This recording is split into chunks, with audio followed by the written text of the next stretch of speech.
C'est dans les prairies qui se trouvent derrière le parc du Walibi que le Cercle d'Histoire et le Syndicat d'initiative et du tourisme de la ville de Wavre organisent à ce week-end une reconstitution et un bivouac. Nous allons vous détailler les activités sur ces 2 jours. Pour commencer, le samedi matin, la troupe a effectué une parade au centre-ville.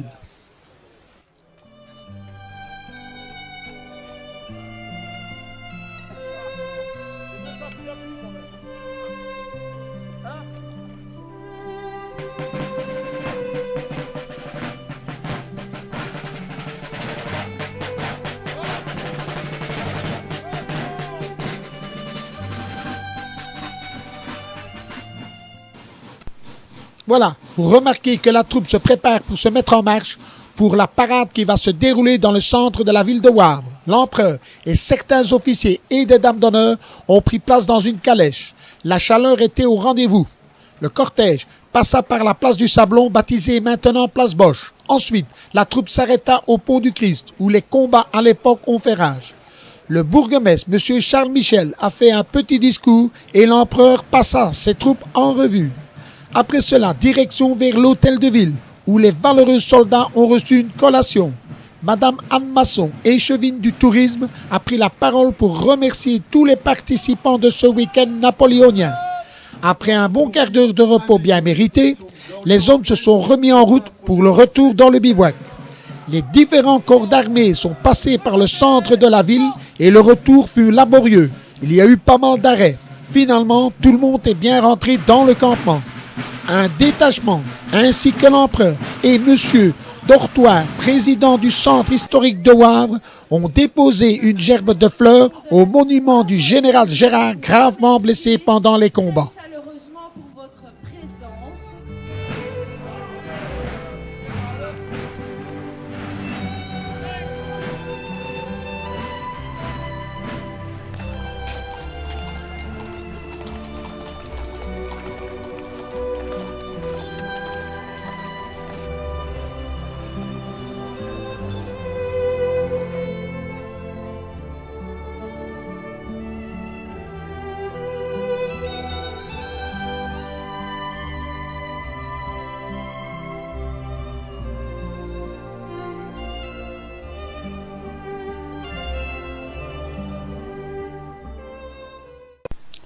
Voici, nous sommes devant une forge prussienne. À l'époque, il y en avait pratiquement dans chaque corps d'armée, pour la simple raison que l'armement souffrait beaucoup en campagne, surtout dans l'artillerie.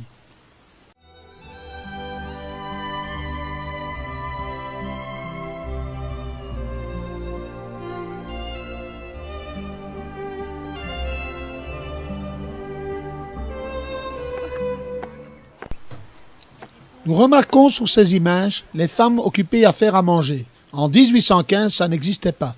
D'ailleurs, une vivandière a bien voulu nous donner des explications sur son rôle dans l'armée française. Pourriez-vous nous expliquer ce que c'est une vivandière?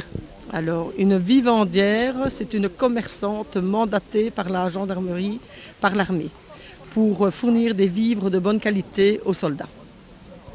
Et le soldat venait chez vous pour acheter des vivres et c'était vous qui s'occupiez de sa solde ou quoi?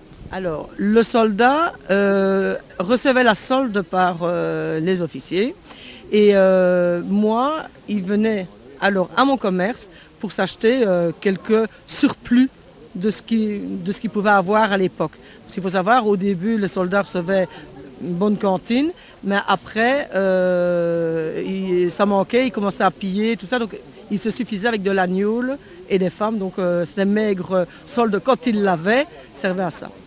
Et vous n'allez jamais sur un champ de bataille?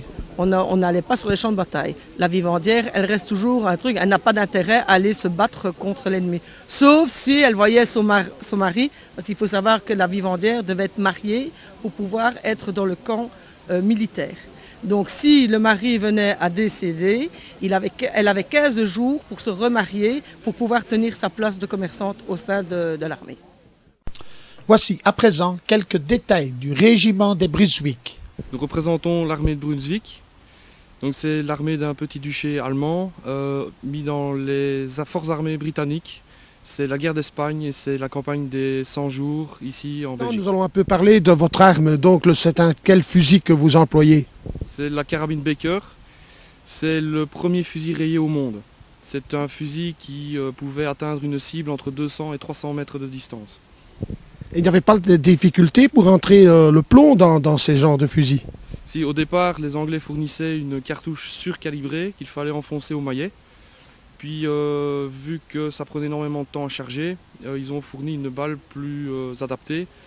Et là le chargement allait nettement plus vite. On pouvait charger la carabine en 1 minute et tirer. Mais il faut savoir que contrairement à l'infanterie de ligne, chez nous, un tir c'était un tué. Oui,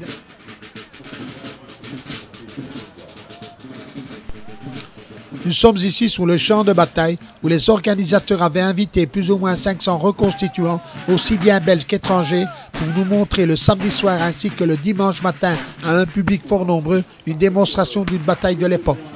Il y avait les représentants de l'armée française, prussienne, ainsi que quelques soldats de la compagnie des Brunswick qui n'ont pas participé au combat de Wavre et à la bataille de Waterloo. Nous allons maintenant vous donner quelques explications sur le déroulement de la bataille du 18 juin. Les combats ont débuté vers 16 h entre l'armée française commandée par le maréchal Grouchy et le 3e corps d'armée prussien du général von Thielemann. Les Français ont commencé par des tirs d'artillerie. Les Prussiens, qui devaient rejoindre Blücher à Waterloo, furent stoppés et ont dû se mettre en ligne de défense. Le général Vandamme lance son infanterie contre les Prussiens qui occupent le pont du Christ. Cette passerelle était à l'époque la plus importante de la ville. Il a fallu plusieurs assauts des Français pour arriver en fin de soirée à occuper la place du Sablon et le pont du Christ. Les Prussiens, pour défendre leur position, avaient incendié les maisons qui entouraient la place du Sablon. Au même moment, le maréchal Grouchy et le général Gérard échouent au moulin de Bierge, où les Prussiens sont retranchés dans les dépendances et protégés par la Dyle qui était sortie de son lit suite aux fortes pluies qui étaient tombées sur la région pendant la nuit. Dans la nuit du 19 juin, vers 2 h du matin, les Prussiens sont mis au courant de la défaite de Napoléon. Ils décident de reprendre l'offensive, cependant sans succès. La riposte française fut victorieuse. Vers 10 h 30, les Prussiens reculaient. Au même moment, le général von Thielemann avait été averti officiellement de la victoire des Alliés contre les Français. Il décide d'abandonner le champ de bataille. La ville de Wavre reçut comme dédommagement de guerre une somme de 10 000 florins de la part du roi Guillaume Ier. C'est ici que se termine ce petit reportage des événements de ce week-end. C'était Michel Leblit pour la réalisation.